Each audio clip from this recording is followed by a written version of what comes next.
Presiden Amerika Serikat Joe Biden dan Presiden Prabowo Subianto bertemu hari Selasa di Gedung Putih untuk memperkuat hubungan Amerika Serikat dan juga Indonesia. Pertemuan ini berlangsung beberapa hari setelah Indonesia dan Tiongkok menandatangani perjanjian maritim yang menurut para kritikus dapat memberikan kredibilitas pada 9 garis putus-putus Tiongkok yang mencerminkan klaim ekspansifnya di Laut Cina Selatan. Namun informasi ini sekaligus mengakhiri CNN Indonesia Bisnis dan Referensi pagi ini. Saya Iqbal Kurniadi, terima kasih Anda sudah bersama kami. Sampai jumpa.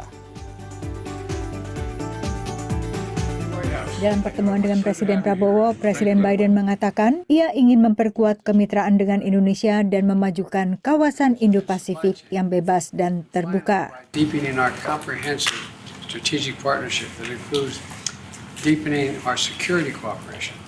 We'll discuss also global challenges including the Gaza and the South China Sea. Sebelum ke Washington, Prabowo bertemu Presiden Tiongkok Xi Jinping di Beijing dan keduanya menandatangani kesepakatan untuk bersama-sama mengembangkan sumber daya maritim dekat Kepulauan Natuna. VOA bertanya kepada Gedung Putih apakah Biden secara khusus merujuk pada kesepakatan ini dalam pertemuannya dengan Prabowo. We continue to encourage Indonesia to work with their legal experts to make sure any agreement they make with the PRC is in according with international law. Dalam pernyataan bersama seusai pertemuan bilateral, Presiden Biden dan Presiden Prabowo menggarisbawahi dukungan kuat untuk menghormati hak kedaulatan dan yurisdiksi negara pantai atas zona ekonomi eksklusif sesuai dengan hukum laut internasional khususnya Konvensi UNCLOS 1982.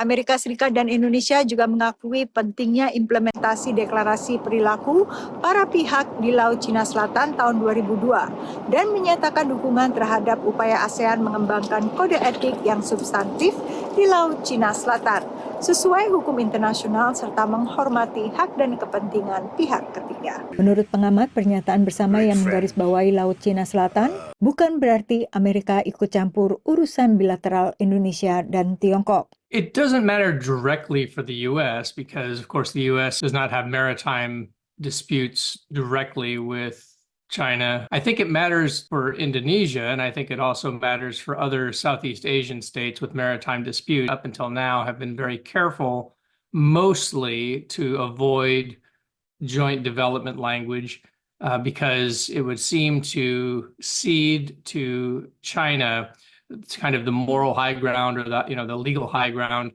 that somehow their claims have merit. Menurut pengamat lain, sebenarnya tidak ada klaim tumpang tindih di Laut Cina Selatan antara Indonesia dan Tiongkok. Letak masalah utamanya adalah di kalimat bahwa kita ada overlapping claim. Karena pada 10 tahun ke belakang, itu sebenarnya posisi kita udah jelas. Ya, kita nggak ada overlapping claim dengan Cina. Jadi ini kita semacam terjebak kalau menurut saya. Ya, dengan kita ada satu paragraf itu, kita terjebak bahwa akhirnya apa? Kita mengakui bahwa kita ada overlapping claim dengan Cina berdasarkan hal yang udah ilegal menurut hukum internasional itu. Analis lain mengingatkan pentingnya menjaga netralitas di kawasan.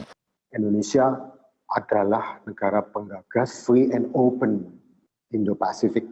Berarti kita mengutamakan hukum internasional dan juga kita membuka kawasan kepada negara-negara adidaya untuk berkontribusi secara positif di kawasan. Presiden Prabowo juga menghadiri undangan makan malam dari Menteri Luar Negeri Amerika Antony Blinken dan menerima kunjungan Menteri Pertahanan Lloyd Austin sebelum melanjutkan lawatannya ke Peru untuk menghadiri KTT APEC, kemudian menghadiri KTT G20 di Brazil. Dari Washington DC, Yuni Salim dan tim VOA.